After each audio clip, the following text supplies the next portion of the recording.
The Hatchcast is brought to you by the Burgess Institute for Entrepreneurship and Innovation. The Burgess Institute for Entrepreneurship and Innovation empowers students to learn through action by providing campus-wide programs, courses, and resources to test ideas, foster an entrepreneurial mindset, develop empathy, and create new ventures. Learn more at eship.msu.edu. Rebooted in 2014, TEDxMSU is a collaboration between Michigan State University students, alumni, faculty, and friends, as well as the larger East Lansing community. Dedicated to ideas worth spreading, TEDxMSU's conference features interdisciplinary presenters expressing their past experiences, current projects, and future visions to promote inquiry and critical discussion. Hosted by a committed team of undergraduate students, their hope is to create opportunities for our attendees to enjoy the TEDxMSU experience. Stay connected with TEDxMSU by following them on Instagram and Facebook at TEDxMSU, or go to TEDxMSU.org to learn more.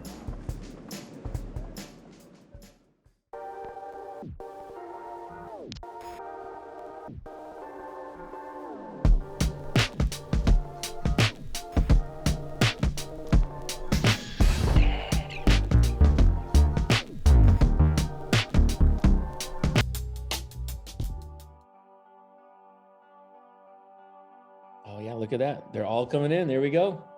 All right. Well, Ken, I think I'm going to go ahead and get us started here. All right. Hello, everyone. Welcome to the first Innovate State of 2022. My name is Chris Sell, and I lead alumni engagement for the Burgess Institute for Entrepreneurship Innovation at Michigan State. And we are super excited for tonight's featured guest and what promises to be a really amazing conversation with our colleague and our featured speaker. Before we get to that, just a few running announcements. If this is your first Innovate State, it is our Fireside Chat speaker series featuring just incredible entrepreneurs, operators, investors, and innovators, many of whom are MSU alumni. And that absolutely rings true for tonight's presentation. We have another Innovate State coming up in about 2 weeks on Wednesday, February 9th. That'll be featuring another MSU alumna, Amy Smith. She's the former VP at Techstars in Boulder, Colorado, and is now Chief of Staff and I believe VP of Business Development at Indeed. So we're really excited to have Amy on in a few weeks, and that promises to be another incredible event.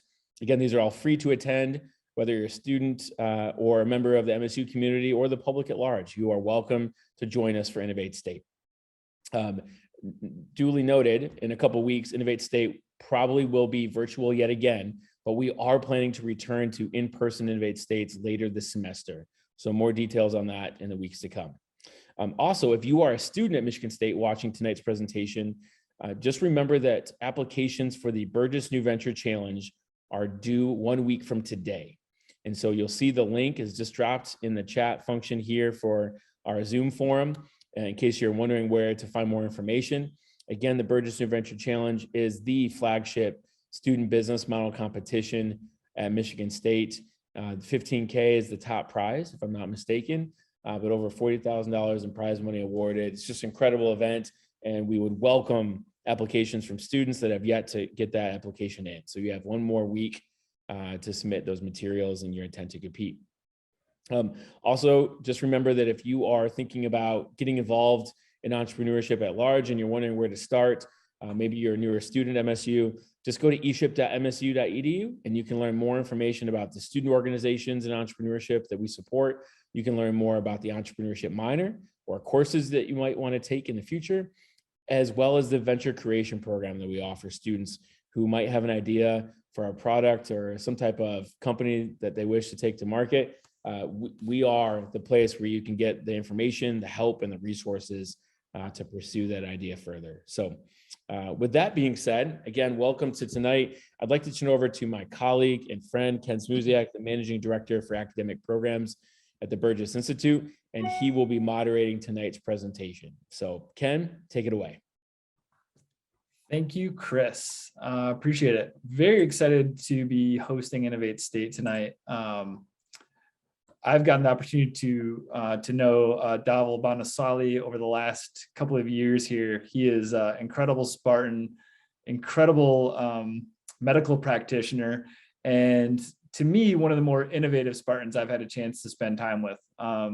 Also known as Dr. B, as you'll find him hanging out on all the social accounts and he'll share a little bit with you about his practice and kind of how that's emerged. But what I love most about having Dhaval join us tonight is that I just think he sees the world through a different lens. I know a lot of us kind of get caught up in maybe our professions or the tracks that are kind of pre-laid for us. And I always enjoy spending time with him because he's always looking at the world from a different view. And I hope that for some of you who are going into medicine or maybe another professional field post-graduation, or maybe you're sitting in a professional field now, I think you'll enjoy Dhaval's view and maybe some ideas that he has on how to shake up things and kind of look for new opportunities. So to me, this is kind of an amazing opportunity to learn from someone who's doing some really incredible things in the medical space, but also in entrepreneurship writ large. So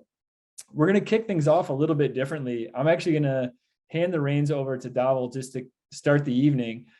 He's going to move through a few slides that he's put together just to kind of give you a little background on what he's done and kind of where he comes from. And then we're going to open up our conversation. The Q&A is open and live. So feel free to drop Q&A in there and I will try to keep an eye on that, as well as I will try to prompt Dhaval with a few questions along the way. So welcome, Dhaval Bhanusali. Thank you. Thank you very much. Very humbly, that was a very kind introduction. I'll run through a couple of slides just to give you guys an idea of kind of what I've done, but more so the purpose is I want, hopefully, I don't know who's out there watching this, what part of life you're in, where the world's going to take you, but my job is to tell you that it's okay to still figure it out. I mean, you don't have to have everything chosen. No path is absolutely 100% correct. I mean, everything changes and evolves very quickly. And then two, my goal is with this thing to hopefully change your thinking. So it doesn't matter if you're in medicine, you're in business, you're in whatever it is, there's a way to look at things a bit different than the next person. Kind of what they were alluding to is it's, you know, if everybody looks left, it's okay to look right. And, you know, I spoke with the dean of our medical school back when I was there recently. And he very much reminded me, I used to get in trouble a lot. I was not the ideal student. But the intentions were always good. And so it's okay to be a little bit all over the place, especially when you're figuring things out, because you never know where they'll land. As you probably noticed, I'm pretty young to be doing some of the things that we do, but that's also okay. It's okay to not want to wait your turn. It's okay to be impatient. It's okay to do all these things, especially now in this beautiful digital age that we're in. So let me walk you guys a bit through my crazy world, and I'll show you kind of the lessons I learned. There's little points in there. I did this on purpose because it's important to see, again, how every step in your journey, how these kind of itches that you want to scratch, no pun intended to my dermatology world, how they're necessary for you to kind of evolve as a person and more so as an entrepreneur. So, you know, my little office is pictured here. It's fondly known as a spaceship by many people. I'm a dermatologist in New York. I'm actually at my Miami home right now. It's a lot warmer over here. And I also teach at Mount Sinai as a voluntary attending to some of the residents. So quick agenda. Again, I'll take you through a few slides of what I've done. Second half is really to hopefully empower you to take this to your own world and to hopefully kind of just, I don't know, take it to that next level and, you know, kind of outkick whatever thoughts that you thought you would be accomplishing. I mean, the beautiful thing about dreaming is that's not the ceiling, right? And so my job is to make you dream bigger and larger and maybe even impractical, but like, you know, again, that's the beautiful thing about being a Spartan. We tend to not stop until we get what we hope to achieve. Last piece is I want to see if I can change the way again that you think in about 15 minutes, and I'll give you an example at the end of how things are different and why it's actually a great time to do so. So who am I? I went to undergrad and med school at Michigan State. As I mentioned, I was a knucklehead, got in trouble a bunch, but somehow survived it. Did my residency at Mount Sinai, private practice, again in New York, and I also work at Mount Sinai. But much like you guys, I'm a dreamer. I used to sit there and just daydream about what life could be. I had 8 billion plans in my little idea book. I used to think about, oh, I should solve this, I should solve this. And I failed a lot more than I succeeded, that's for sure. But the mantra was always the same. If it doesn't exist, you have to build it. So what is innovation? At least to me, and this changes person to person, it's looking at a problem, creating a unique solution to solve it. It could be something super basic. It could be super complicated, but innovation is a spectrum of things. And so I use the example I had. So I was completely broke when I was a resident, not making so much money, but I wanted to be a venture capitalist. Doesn't make sense for a dermatologist, but I thought tech was a really cool way of expanding reach, right? If I saw like 20, 30 patients a day in my office, what about the thousands upon thousands of people out there that I couldn't see in my office, right? So I wanted to use tech to kind of reach them and hopefully care for them a bit better. So I created this company called Health Digital. Health Digital was a passion project. Very simply and honestly, what it was this. I found a tech developer. I asked him what his rates were. I asked him how he made money. He said he did a markup of like, I don't know, 30%, 40% of whatever his costs were. I asked him if he could do it either at cost or maybe 10%. And then maybe we take equity to offset that difference. And then we just build cool companies for people. And that way I could have my little equity. I can kind of participate in building things and I didn't have to put any money down. Completely like a gun to the head, like got to solve this problem mentality. But like, I had no money. So what do you do? So you can't really be a venture capitalist if you have no capital, unless you find a unique way of solving that. So lesson number one, no excuses. You can always solve a problem. There's always a solution. How do I do it in my office? So this is one of my favorite patients. He came in, top left picture. He had a young guy, 30 years old or so, got in a bad car accident. Just a really nice, like good human. And I felt terrible.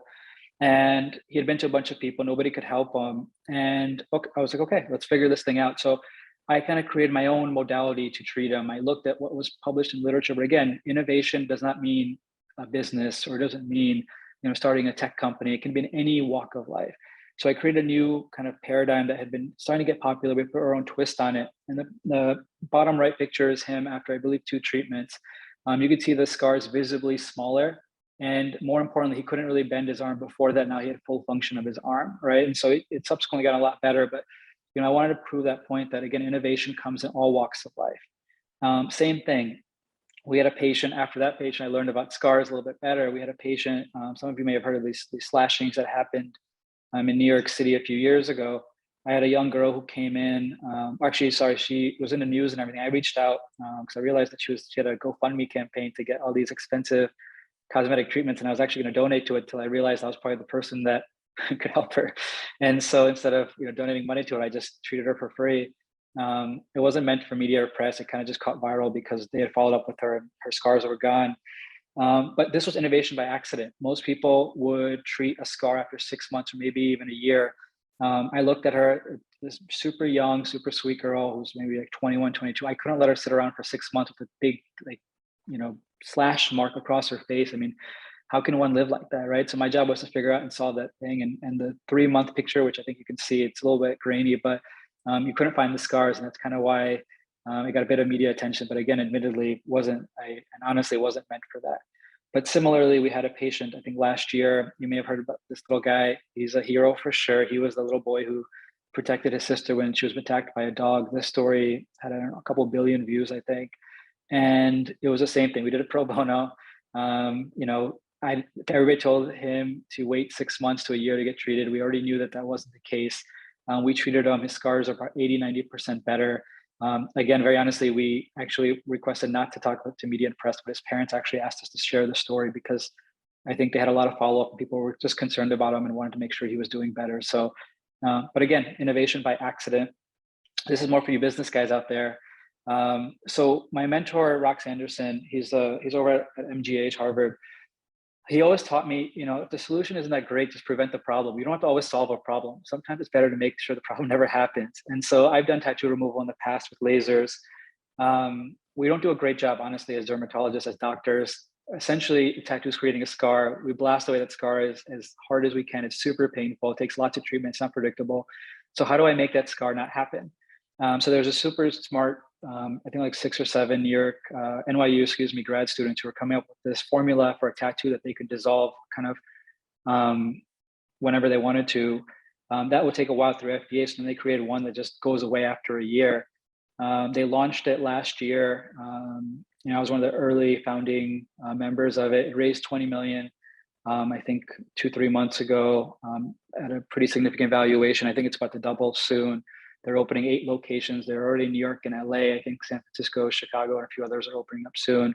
So this was a different kind of innovation. This is lesson number 2. If the solution isn't great, you have to prevent the problem. Another project we did Amazon's first skincare line. Interestingly, I didn't really want to do a skincare line for anybody at that point, but this gave me the opportunity to learn a little bit different, right? So everything is an opportunity. Innovation, again, is what you make it. And in this one, I got to play with the data and analytics of perhaps the biggest company on earth and build a skincare line around that, as opposed to traditional means what everybody else does. I learned very quickly that people don't search for skincare brands, they search for ingredients. I got to figure out what kind of colors people like and very interesting nuances. And so this was a super interesting test of, again, how do people consume information? What things do they like? What things do they do? Since then, subsequently, we've done multiple skincare lines. We have one coming out with Martha Stewart in a few months.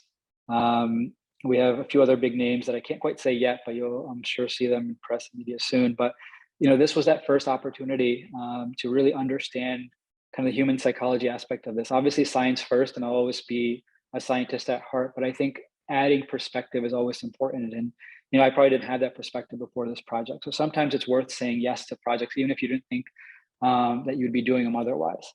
Those were fantastic, but sometimes purpose is more important than all of this stuff, right? So you start building things, you make a few bucks here and there, but like it doesn't quite hit that like sweet spot in your heart where you're like, you know what, I'm getting up every day and I'm just super joyful, super thankful, and that's what I love to chase. So I started thinking about like, how do you want to help people? You got to think a little bit bigger. What do you do and why do you do it? So again, lesson number 3 is all about purpose. The biggest companies, biggest projects you'll ever do in your life are based on purpose. I'm telling you right now, the money will come. It always does. But if you build things that you're passionate about, you will work harder than anybody will work. You'll work tirelessly and you'll work beyond any boundaries that you set for yourself. So I did it for dermatology, obviously, because I'm a dermatologist. And I thought there's so many big problems. Well, let me see, how do I fix these small problems? Who are the hardest patients to treat? Who are the most frustrated? Who have the latest or the least options? In our world, it's hair loss patients. It's a very emotionally charged problem. So I had all these patients who failed your oral finasteride, your topical minoxidil, traditional treatment. So we actually started compounding our own formulas. We started kind of using our expertise to create prescription options for them to see if we can get this hair growth. So these were all some of our initial patients. As you can see, they all grew hair. And these are, again, people who failed under traditional paradigms. So again, sometimes innovation happens because you're inherently curious and stuff. And this wasn't to be a business or anything like that. And then we started learning really cool things. This patient, this was, I think, about 2 months and a week or something like that between before and afters. Traditional science says it should be 3 months before you see even little baby hairs. So I'm not saying we broke science. I'm saying that sometimes that we just don't know what we don't know, right? So science is always evolving. And, should I probably write this up? Yeah, I'm sure at some point I probably will if I get a moment. But sometimes you don't have to wait for science. Just like the scars, I didn't have to wait 6 months because everybody kept telling me you have to wait 6 months. In this one, we're seeing results faster. So what does that mean? That's part of going down the rabbit hole. You have to figure that out. And these are more examples of patients. The one on the right is one of my personal favorites. She had a condition called alopecia areata. Nothing was working, systemic meds, like heavy duty stuff. She was getting married, in 5 months, and I had to help her. And the bottom right picture is her about a month after her wedding. And there's a lot of tears shared in that little office room, some of which were mine. But, again, it's purpose, right? Why do you help these people? And how do you use innovation in a different light, a different lens, if you will? We ended up building, because a lot of people started asking us how they could kind of get their hands on our project. So I built a tech platform around this to provide access. Big thing for me is providing access and kind of neutralizing all these barriers that everybody has. We built this thing out. I don't know how many patients, 30, 40, 50,000 patients. It's in 2,800 offices. And it's become kind of a fun project. And I get before and after sent to me pretty much every day. But again, that was a first step into a much larger problem. You guys may have seen that all these drug prices have been skyrocketing. The government sued a bunch of generic pharma companies about price fixing. The problem was, I, as a dermatologist, was sitting in my office and I had to tell a patient who spent $20 on a medication last week that their medication was now, $400 or $500. And, the government can sue whoever they want to. Doesn't mean they're going to decrease the pricing anytime, because these lawsuits take, probably decades to go through, right? So we have to solve that problem. So how long do we wait? How long, what do we tell our patients? What other options do we have? So we built something similar. We started compounding, creating our own solutions to some of these problems. We started compounding topical medications. This now has become kind of a phenomenon in our world. It's now, I think that when I made this slide, it was probably a month or two ago. It's now in 7,700 offices, I think. There's only about 10,000 of us derms, so it's penetrated quite broadly. There's 330,000 patients on the platform. We've saved many millions of dollars to healthcare, and I've donated, I think through SM, at least I think that's now at $250,000, because again, purpose is important. So I like to do good with money that we make. So we've used a portion of some of the proceeds to build innovation scholarships, things like that, but within our derm field. We did something similar in Aire Health. Aire Health was another project. We essentially aggregated a bunch of doctors to lower pricing on things from lasers to Botox. We started creating a virtual skin store. All these things are important, but really what I'm trying to get at is this. We're all entrepreneurs, right? I was an entrepreneur before I realized it, probably from the crib, if I were to guess. I opened up my office. A lot of doctors open up their office. That's entrepreneurship. That's innovation. Building. This is, again, this is my little spaceship. But sometimes we're so scared to jump, and we're told, don't do this, go work for this person, go do this. Again, my job is to tell you guys, wherever in the world you are, whatever you're doing, that it's okay to jump sometimes. I was terrified when I opened up this office. I took a bit of debt when I did it. I'm now booked out for over a year. We have 2 amazing dermatologists that I'm privileged to be working with. They are now filling up very quickly. We deliver great care. I love my patients. They're like my family, but I'll be the first to tell you, I had no idea what I was doing, and that's okay. And so the lesson I want to teach you is this. The world has shifted. One of my patients, and I can say this because they post on social media, is the head of Lincoln Center in New York. They wrote a book called The New Power. New power means that you're more powerful than you realize, and it's not traditional. It's not these CEO $1 billion or whatever it is. With social media, Instagram, Facebook, all these different things, TikTok, our reach is now infinite. And the example he gave is this. He asked me, he's like, Dr. B, like, how often do you think I saw a dermatologist before we met? And I said, I don't know, maybe once a year, full body check or something like that. And he's like, nope, every couple of years, whenever I remembered. My wife would nag me, and like, that's it. And I was like, okay. And he's like, how often do you think I come in now? And I was like, I don't know, a lot more than that. And he's like, I come in every 3-4 months. And he's like, do you know why? And I'm like, no idea. And he's like, I see your stupid Instagram bubble every single time on top of my screen. And every day I'm like, Dr. B, Dr. B, Dr. B. Every time I'm at the beach, I'm like, Dr. B, Dr. B, because I see your little bubble. And he's like, that's influence. That's real influence. And so you don't know who you're influencing or how, but you don't have to wait to work your way up whatever ladder or corporate ladder people tell you need to do.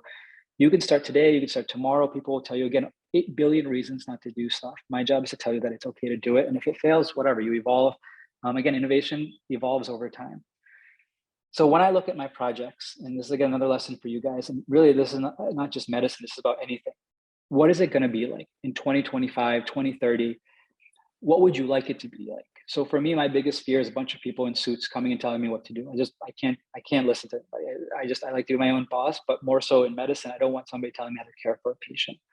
So what's my plan? And you need dates. My big thing with entrepreneurship is most people dream, and most ideas die on a piece of paper or on a little sticky note on their computer or whatever it is.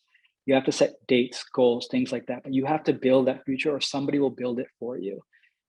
Again, in medicine, as you guys probably know, it's getting corporatized like crazy. There's a bunch of big private equity companies building and buying everything. I don't want somebody telling me, anything about my finances when it comes to my office. I will treat patients, everybody, like a blank slate, and money does not matter to me. My job is to care for them, because the greatest privilege in my life is caring for human beings, and I can never, ever forget that. So these are my barriers. But again, I want you to think about all the reasons why people tell you not to do stuff. So for me, it was don't do social media. All the social media makes you look tacky, this, that, right? They only say that because they don't understand it.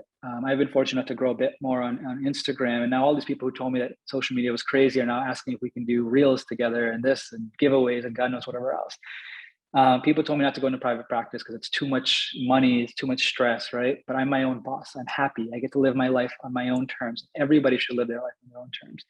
And everybody always tells you, again, what I've been really reiterating, go one foot in front of the other. I obviously don't believe that. You can skip, you can jump, you can do whatever you want to do, right? You just have to have a plan in place. So for you guys, and for the person who's staring at the screen and thinking to themselves like, wow, this joker, doing all this stuff, but like that could be me. My advice to you is you're right. But I want you to start. I want you, as of today, to really think about what you want to do with your life. Not just today or tomorrow, but like long-term. Like, what's the vision? You have to dream, right? And again, put those dates down. You have to listen to your gut, and it's what got you here, right? Like, people, again, will tell you, oh, that doesn't make sense. Let's do this. Listen to your gut. That is the best friend you'll ever have. it doesn't matter what anybody else tells you, because they have no idea. Nobody knows what you're capable of, right? Nobody understands how hard you're willing to work or how much you believe in an idea. So it's okay for them to tell you whatever they want to tell you. They don't have that perspective. If it's a problem, you fix it. Again, you're going to have barriers. Every company I've ever built, I've had issues, I've had this, like, one step back is always 2 steps forward, and that's okay. No problem is forever, right? You just create a checklist. What do I have to do to solve this problem? And you do it. And then finally, you have to learn, right? Because everything is constant education.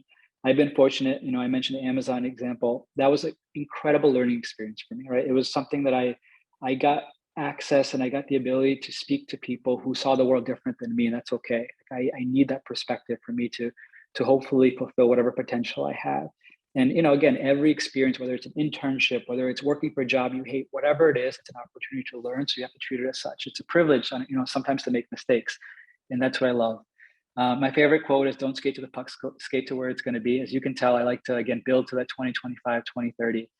Know your strengths and more so your weaknesses. So I always joke, everybody's like, "Oh, you should have done an MBA and all that stuff." And forgive me to any MBAs on this.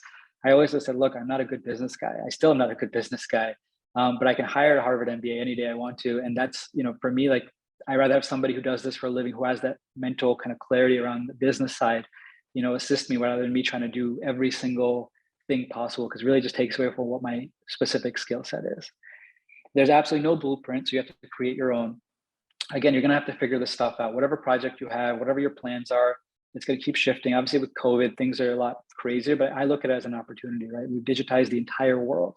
So, whatever world you're in, evolve. And again, the quicker you do so, the better apt you'll be at succeeding, the quicker you'll succeed.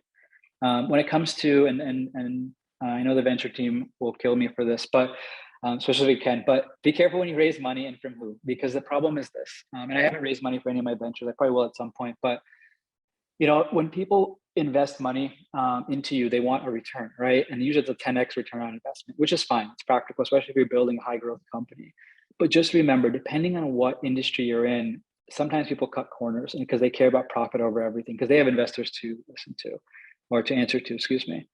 Just be careful. Remember that. So when you're picking, it might not be the best quote unquote, bid or whatever it is. Pick the right person, because you're essentially marrying them. And money will come and go. If you build a good product, you build a good culture, people throw money at you, right? So don't just take what's convenient, but take what you need and when you need it. Finally, you have to support each other and think about your why. Entrepreneurship is a very lonely journey. I've had many a nights where I go to bed at 2 or 3 a.m. I get up at 5 a.m. In those few hours in the morning, or the last hours at nighttime, and you're by yourself. You see a candle on, or you have a light on, and it's just everything else is pitch black outside. Like it's lonely, and it's okay to feel, like, man, like, is this worth it? Is this worth it? But that is when you really learn about yourself, and that's when you really know you're pursuing your why. Because at some point you'll realize it not only was worth it, it will always be worth it. And as long as you keep that kind of North Star, you'll be successful. For everybody else, I think the one other thing I would say is, like, talk to your friends. They're going to help you, help your friends, help your, the one thing I love about Michigan State is it's a true family. I'm actually seeing Draymond tomorrow. And we've spoken about this early, I think last year, before the pandemic. The Michigan, he does it for basketball, but the Michigan State brotherhood is different. We support each other. When Michigan State is doing anything, everybody stops and watches. If a Michigan State Spartan does something incredible, we all support it. And I feel like that's one of our greatest strengths. So lean into that, right? Lean into your friends, your networks. Don't be afraid to ask for things. If the worst people can say is no, and I'm sure if they say no, they might just be limited by resources or time, but they'll keep you in mind for something else. So collaboration over competition. We're not competing with anybody other than ourselves. So that's it on my side. I talk too much, but Ken, we now can chat. This is my contact information. Forgive me in advance if I don't answer right away on emails. I tend to get a bunch of them. But Lisa, our assistant and kind of runs a lot of my companies and all these other things, I think she's on this somewhere. And so she will, hopefully help me clean my inbox at some point and become more efficient answering those emails. So that's it from my side. Thank you so much. And Ken, I leave it to you. Oh, man. All right. So this is, where do we even begin, right? So thanks for that, Dhaval. Now we're going to enter the kind of Ken Q&A, field any questions we have from the audience as well. we do have one already posted, Dhaval. Maybe we start there because I got like a list of things to talk about, but there's an interesting one in the chat that I think is relevant for some of the folks going on. And it was about how do we think about combating big pharma pricing? You kind of alluded to what you're doing with both with HairStim Labs and Skin Medicinals. Where do you think this is going? Like, is it just a matter of innovating those business models? I mean, there's a lot of intellectual property that's behind pharmaceuticals. There's a reason why some drugs cost what they cost, but there's also gouging that occurs with a lot of other places in the system, right? And it's kind of hard to decipher what's true and what's false often.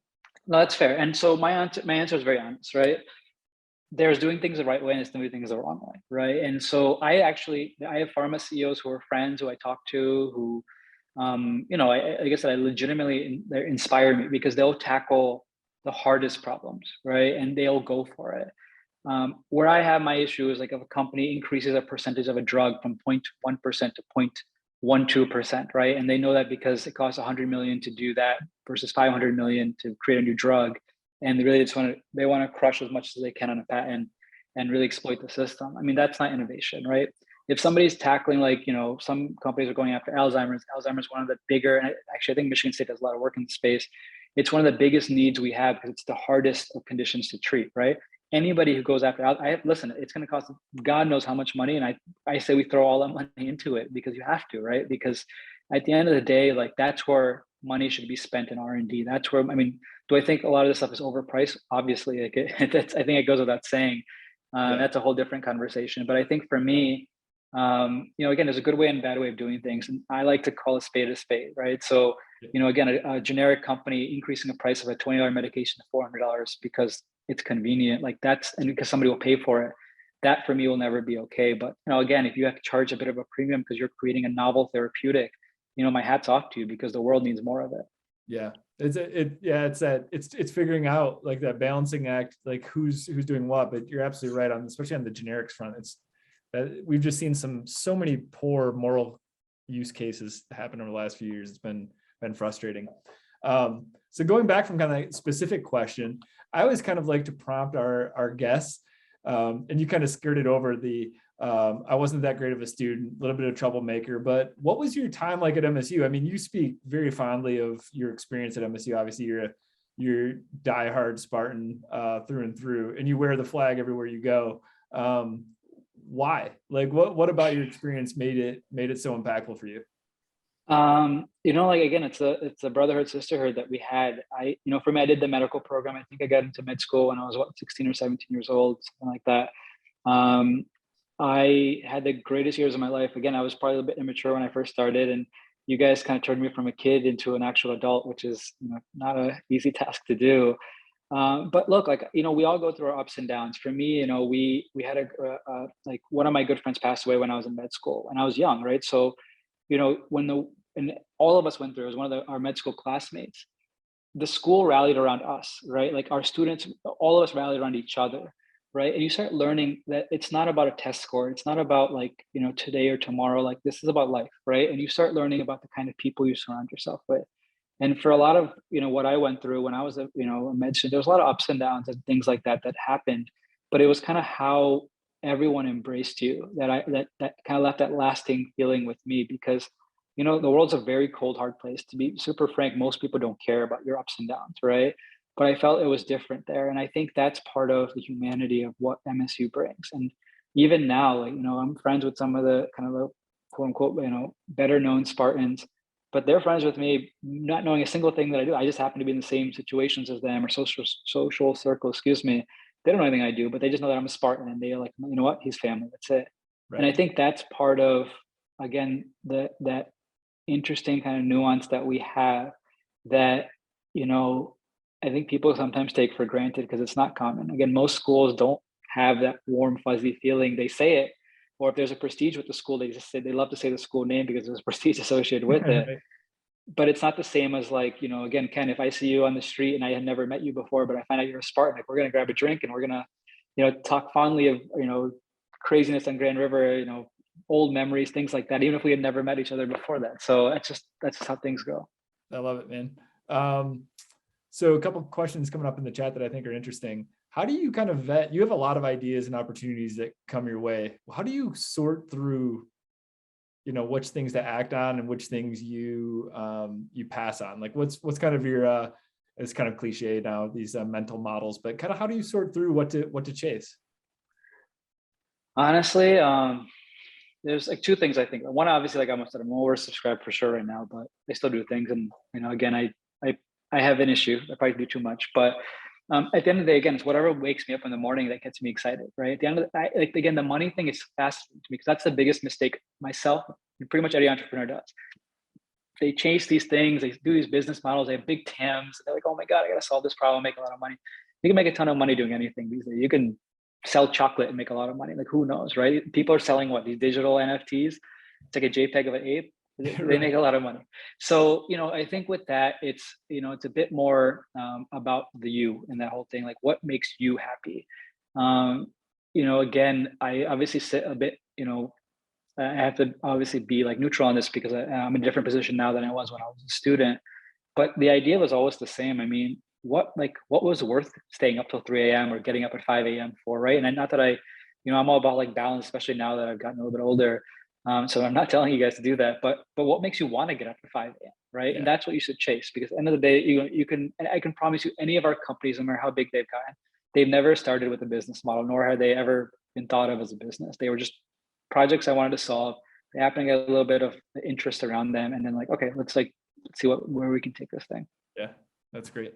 You talked a lot about taking the leap and that's the hardest thing for so many kind of would-be entrepreneurs is like moving from paper and planning to jumping into the venture. Any advice for kind of how you think about, maybe if you kind of rewind time and think about what was the triggering event for you to kind of begin pursuing things outside of, essentially establishing a private practice is bold enough these days, right? But to go beyond that and then start pursuing these other ventures, what gave you the confidence to begin taking some of these leaps? Was there a particular instance you can think about that was, I suppose triggering that allowed you to do that? Honestly, it was probably a group of events. I mean, and I actually apologize for boring you guys with slides because I usually hate to do that. But I figured for this context was important because yeah, thank you, appreciate that. No, but honestly speaking, it's like I like to just talk, and for this again, context was important so I can show you kind of my path. So hopefully you can apply my lessons and hopefully my mistakes to whatever you are, prevent them. But for me, I like to learn, right? So I was the king, and I'm not particularly proud of this, but like if there was free food at some talk, like I was there. I was a poor med student. Like I would roll into random, like one of my big things, one of the reasons I got into derm, I did a bunch of derm research. I had no interest in derm. My father was an orthopedic surgeon. I wanted to be a bone doctor to the athletes out there. Like that's what I thought I wanted to do. I walked past this thing. There's like free pizza there and there's some talk and there's some guy giving a talk on it. So I was like, hey, whatever, man. I'm just gonna go have my food and kick it in the back. And this guy just started talking about his research. And he was so passionate. And I was like, man, like I wish I would love something so much. It's crazy. So then he was like, yeah, we're looking for research help. And I was like, you know what? Not ortho, but there's no ortho research. So let me just go talk to this guy and see what's up. And here we are, many years later, and I'm doing that for a living because I love the research so much. And so when it came to entrepreneurship, I would watch lectures, I'd watch them online on YouTube, whatever it is. I would go to random talks, nothing to do with medicine. And I would just like to learn how people think because I think, again, that's why I feel so thankful of your comment and humbled by it. But like, I do like to think I look at things a bit differently because, again, and not to ever underestimate or trivialize basic education, but, when we're taught things, we're taught through a very broad lens because it has to apply to everybody, right? But everybody's story, everybody's niche, everybody's everything is, particular to them. And so, for me, like I loved understanding medicine, but that itch was for me, it was like, okay, it's great. Like I'm going to see 20 patients a day, 30 patients a day, every day forever. But like, then what? Like, that's not impact, right? And I'll give you one example, a quick 20-second story on my own life that triggered it for me. So my father, really good guy. He was, essentially a street dweller in India before he came here and became a successful surgeon. And so every other year he'd go back to India and he'd volunteer at this little village about 4 hours from any airport, middle of the deserts, honestly. And he'd volunteer, then people would line up for a day or 2 days. So that's their only medical care. And he was the only doctor. He was like the little hometown hero. And I went to my dad. I was like, Dad, this is inspiring. I want to do this. I want to help people like this. He just looked at me and said, no, you won't do this. I got really confused and I was like, what do you mean? And he was like, look, there's two types of people in life. The person like me, it's kind of like a factory worker where I can help only the people I see. I can help 100 people, 200 people, 1,000 people, however many people are here, right? Or there's a person who's going to do something with their life, maybe make $1 million or whatever it is, and build a hospital and serve millions of people. I want you to be the second guy, not the first one, because my job is to set the stage for you, but your job is to exceed it. And I want you to be the one that helps the people that you can't otherwise help. And that that was ingrained in me early. Yeah. And so for me, like, it's always about thinking beyond the four walls of my office or my clinic. Yeah. I mean, there's a lot more to life than that. Your dad wanted you to operate at scale. Dhaval, Exactly. Dhaval at scale. Exactly. I like that. That's it. I think it's a really good story. So we talked a lot about network. I'm going to kind of riff on this question from Nicolette, who's in the chat, but you've obviously leaned on the MSU network, and I think that's a really important thing. And if you kind of rewind time, think of yourself as an undergrad again, how would you approach kind of building your network? And how do you do it now? Like how do you kind of open doors that maybe once you thought were not accessible? So two different, I think, scenarios. Back then, I would just I think we're always pre-programmed to be scared to ask. Just ask. Yeah. Who cares? At the end of the day, it's like dating, right? If you don't ask the person out, there's no yes. So you gotta ask them out, right? And the same thing goes to networking. Like, shoot an email, see what happens. Hey, and sometimes don't ask for anything. Just hey, could I just pop by your class, or could I just come sit in one of your meetings, or whatever it is, right? Just to kind of get into that ecosystem, if you will, right? And one of the hardest things, people always ask you something, build a relationship, be around them, figure it out. And maybe you don't have anything you need to ask them, but you just want to learn kind of, again, how they think. I think now it's the latter point that I just made. I don't like to ask people for anything. I've gotten to that point where, again, if there's shared synergy, I'm happy to have a discussion, but I don't really like to ask people for things, especially if I can do it myself. If there's something there that I think might be beneficial, then again, obviously, if I had to ask, I'll ask. But I think now I just like to surround myself with good people. And if something comes from it, great. And if something doesn't come from it, that's okay too. But my expectations are just good energy, good people, good experiences, and that's it. Yeah. I always tell students that to your point about if you run into someone on the street wearing Spartan gear and you say, go green, you could go have a beer with them and they'd enjoy it, right? Do the same thing online, right? Like, learn how to find where Spartans are hanging out, where they're building companies, where are they working and doing interesting things in industry, and send them a message on LinkedIn. And you'll be surprised what a Go Green gets you for a response rate. It's a pretty high hit rate. Like, I would guess 90 to 95%, if you although I will say with LinkedIn, it's gotten so saturated. I get about 100, 200 messages a day. So sometimes you do miss them. Yeah. I try to keep up, but it's almost impossible. So my other little tidbit is sometimes it's okay to reach out again. Yeah. There's certain industries doing it more than most on LinkedIn right now. So it's hard to sort through. So it's been kind of frustrating. All right, so we may have hit on this a little bit, but maybe you're looking for a little clarity. When you kind of pop into an idea for the first time, where do you start usually? Like, how do you structure next steps when you're looking at a new problem or a new opportunity? Do you kind of do you think about who fits in the space? Do you begin thinking about kind of business models and how something might operate?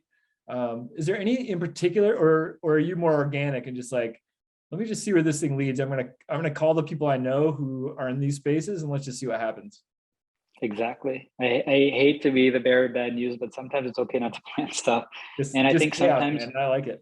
Yeah. No, because the truth is this: you spend so much time coming up with this super particular plan, but the truth is you don't know what's going to happen. You don't know how it's going to pan out. It never ends up like you plan it, right? It's good to have framework. Be like, look, again, I like dates.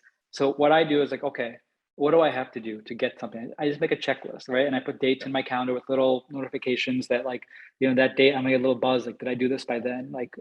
I give myself almost like a deadline, and I do it. And again, the business model comes together but I think we're all seeing this now. I mean, Facebook was probably the first people that did it. Their big thing is getting people to use their platform, right? Getting customers is the biggest thing. How much they weren't even they figured out the money part of it much later.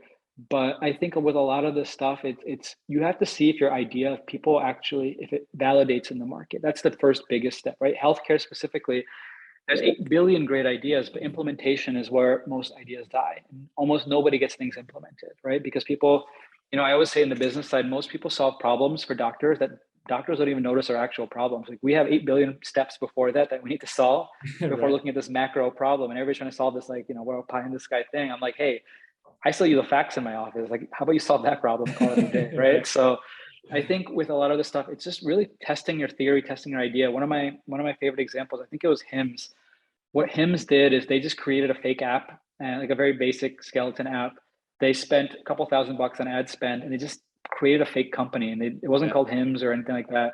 And they just started testing on social media advertising if people were going to click on this and actually go through with the app. Again, it didn't lead to anywhere. You get to the last step, you click submit, and then it goes error or whatever it is. But they use that to turn it into Hims, which I think is worth a couple $billion now. And that's how they validated their idea. So they spent maybe a couple grand, maybe less than that, to figure out if people are actually interested. I think the hit rates were so high, they're like, hey, wait a second, like there's something here. Yeah. So again, you don't have to always figure it out, but make sure that your idea is there. And if not, like, it's okay, don't take it personal, just modify it a little bit. Yeah. Test and act over plan. That's for sure. Right. Definitely. Someone asked questions about being consistent. Anything you do in particular, or thoughts that you have around maintaining consistency or discipline, I suppose, right? You have a pretty busy schedule between seeing patients and then also these opportunities that pop up, aside from not sleeping and caffeine, and exercise. What are your thoughts on that? So I think for me, like, I think, people get very caught up in the aesthetics of working out. I like it for the mental health reasons, right? Like, and also the consistency that comes with it, right? I am almost always in the gym by 7 o'clock or 8 o'clock latest, but usually 7 o'clock. And that's like, I have it blocked off in my schedule. Like, I'm going to be in the gym every day. It doesn't matter hell or high water. Like, I have to do it. And that's what kind of cultivates that like active mindset early in the morning. Some people operate better at nighttime. I don't. I like to get up before anybody else and get most of my work done for the day. I might be up at 5 or 5:30. Usually when I'm here in Miami, I sleep in a little bit more, just because the sunrises are kind of epic, and it's kind of fun to wake up to those. But in New York, no question, 5 o'clock, I'm up every day. I do my work from 5 to 7. I hit the gym. By 8 o'clock, I might have either a meeting or I'll head to the office. But otherwise, like, there's enough hours in the day. It's just about how efficiently you use them, right? And how I've kind of structured the thing is work gets done early for my day, checklist done, and then I'm just reacting throughout the day. So if I get email, I'll try to send it off quickly or do this. If there's other stuff, I mean, the hard part about right now is that there's, humbly so many projects going on at once that I might, I can't answer something at once. I have to do a little bit of background digging, figure this out, talk to somebody else. So that's during the day, right? And especially when you're also in the office seeing patients, you need to find time to kind of do things the right way, and you don't want to skip steps or make mistakes. So, I do my best to do so, but I always say it starts in the early morning hours before anybody else. But it's not forever. It's just when you have to grind for a little bit, you grind for a little bit. And I think for mental health purposes, like, working on the morning is just good to get a fresh start on everything.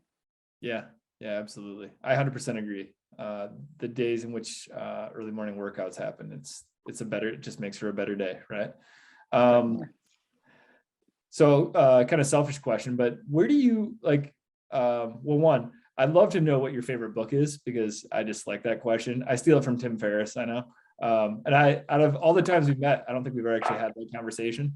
And then like, where do you go for inspiration? Like, what are the things that kind of keep you like fired up? Like, how do you keep running into new things? Like, are there any places you turn to learn about new things? So two parts of that. So Ken, I'm a doctor, right? So we don't have time to read books for fun. Exactly. I hate it. I wish I could, but Lord knows, I mean, everything I read for fun is like, I read articles on God knows what. I wish that's like my lasers. Yeah, exactly. I read medical journals for fun. It sucks, but no, I mean, I do. I want to be better with balance. Honestly, that's one of the things. I mean, that New Power book. Their author said part of it was based on me. I still have never read the book. I can't tell them that, but I want to read that. That's on my to-do list of books to read. That's close enough. But no, I think with a lot of the stuff on the second part for inspiration, I look at my peers. I'm inspired by everybody, you guys, anybody, all the students. Like there's a humility in life that you learn, I think, over time, and that everybody is fighting their own battle. They're, they have their own expectations, their own demons, and people are they're pushing through. So I look at everybody. I mean, I can give you a humble brag and say it's Martha, right? Martha Stewart's 80 years old, has more companies than any human being alive, and she's been crushing it for 50 years. But I'm more inspired by the type of person she is, right? Like how she treats people, the way in which she looks at life. I look at my own father, who again was essentially, barely above street dweller status, if not street dweller status. And, for him to get to a level, like, how am I supposed to stop now, right? That guy came from like nothing to here, and I'm starting right here. I can't just go like this, right? I have to justify the opportunity that's been given. And so, for me, it's everybody. And that's why I'm so bummed that I'm not at state today. Because, it was so fun last time talking to students, listening to them, like, it's not even about success in the financial thing, but it's really cool to meet people who are dreaming about things, how they're looking at stuff. And for me, like, that's what keeps me young. I mean, again, it's that privilege of going through life and being able to share in people's stories or even listen to them tell it. I mean, I think that's one of the funnest parts of my life. And I think for all of us, it's something we all take for granted. Yeah. A couple more questions in the chat that I think are interesting is, how do you vet your circle of friends? I think this is an interesting question for, especially in college, like if you rewind time, right? Like it's kind of one of those things that sometimes it's hard to understand who's in your corner, right? Any thoughts on that over years? It might relate to the next thing, which is the next question was about failure. So maybe you want to dovetail that. I don't know. No, I mean, look, as we get more attention, so I've been fortunate to be in a lot of press and media and all that stuff. It's interesting because it's easy to be somebody's friend when they're in front of all these people, they have a cool social circle, whatever that stuff. I like to think about the people that were there when you have nothing and when you're at your lowest of times, right? So again, I mentioned in med school we had some issues, with losing friends and things like that, and like literally who rallied around you at 2 a.m. and made sure you're okay, like who texted you, who called you, right? Because again, like success is fleeting, right? Whoever's on top of the world today might not be tomorrow. That includes me and anybody else, right? So you really want to have that core group of people who care about you.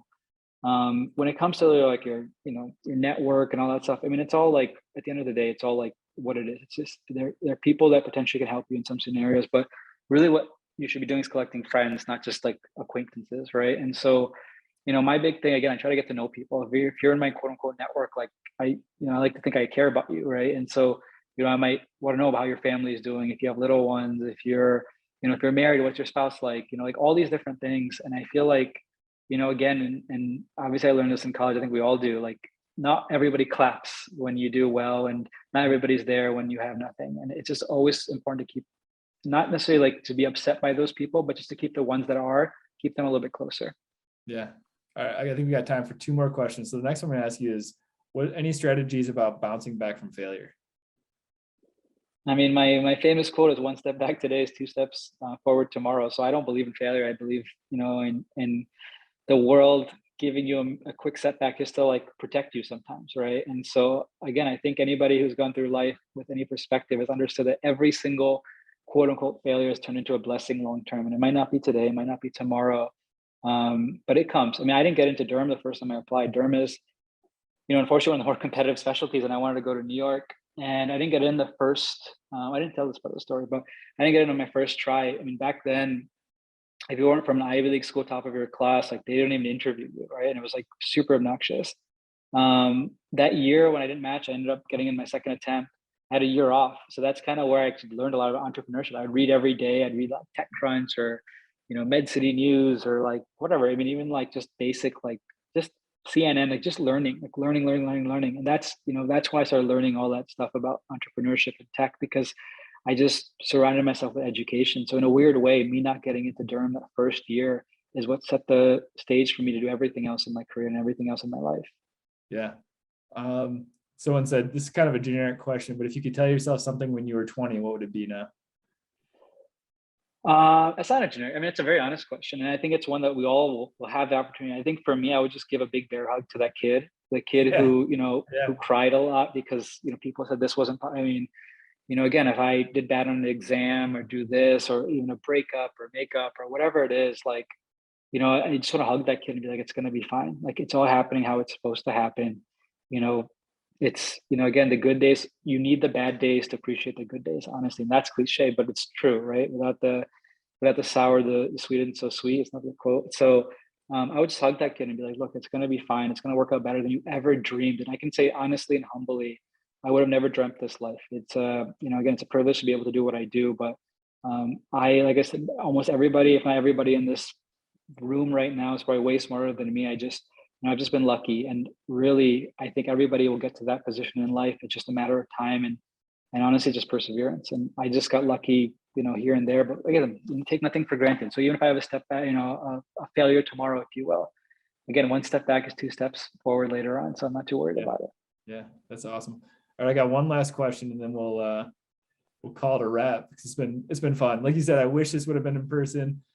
COVID got us. We were still looking forward to having you back. Listen, we could have done it at Breslin. We got to watch a game, right? That's right. My last question to you is what are you most excited about now? Like what has you most excited right now in your kind of life or what you're kind of seeing in the future for you? It's a good question. I mean, I live between different worlds, right? I have my skincare side with the celebrities and craziness, where some people think is probably the most appealing. Personally, I think it's super fun and it's cool. It's cool for the creative angle. The tech side is more help the world, so I'm always going to be more excited. But I think it's just my office. I think it's just we're expanding our office a little bit more. I have the privilege of working with some of the greatest humans on earth, and that was my dream as a kid, to like be a doctor, to get to help people. I get to share stories that again, they make me tear up. I had a patient who had trouble getting pregnant. Obviously, nothing to do with the derm side of things, but you get to know your patients like family. And she recently had her first child during the pandemic. She brought her in. Like I got teary-eyed. Like I get the privilege of caring for people on a day-to-day basis. I think that's the coolest thing. And so for me, the most exciting thing I think is we grow our little office to hopefully a little bit larger of an office. I just get to live my dream, honestly, and that's what I'm most thankful for. And I'm looking forward to a little bit more balance in life, so I can spend time with the family a little bit more, because Lord knows that doesn't ever happen. But it's a privilege, and hopefully coming back to state more often and catching more games and kicking it with you guys. Absolutely, man. We're gonna make that happen for sure. Hopefully in April we can get you back. So agreed. There's no games then, but we'll still make it a fun trip. So we'll figure it out. We'll go to Rick's. We'll grab a drink. It'll be all right. Now we're talking. We'll have a lecture there. It'll be cool. You heard it. Dhaval's hosting at Rick's. Everyone who's on the call. It's gonna be a night. I don't think we're allowed in Rick's anymore, Dhaval. I think it'd be frowned upon. Likely true. But no, honestly, like I said, thank you truthfully so much. I mean, this is my dream, right? Like I always joke, to your last question about what would I tell? Like sometimes I give these talks to talk to me, that many years ago or whatever it is, because again, it's scary when everybody tells you what you can't do all day long and everybody's telling you don't do this, don't do that. And that's why I started this whole thing out by saying my job is to tell you it's possible, honestly. And that's literally, what my hope is with this, and what I really, that's my target audience is the knucklehead that I was, that many years ago. And hopefully this turns on that button and turns on that light on the right person to go do whatever they're destined to do. Cool. All right. Well, thanks, Dhaval. Appreciate it. Thanks for calling in from Miami. Hopefully it's sunny and warm. No comments. Enjoy Michigan. I'll talk to you guys soon. Thank you again. All right. Thank you, man.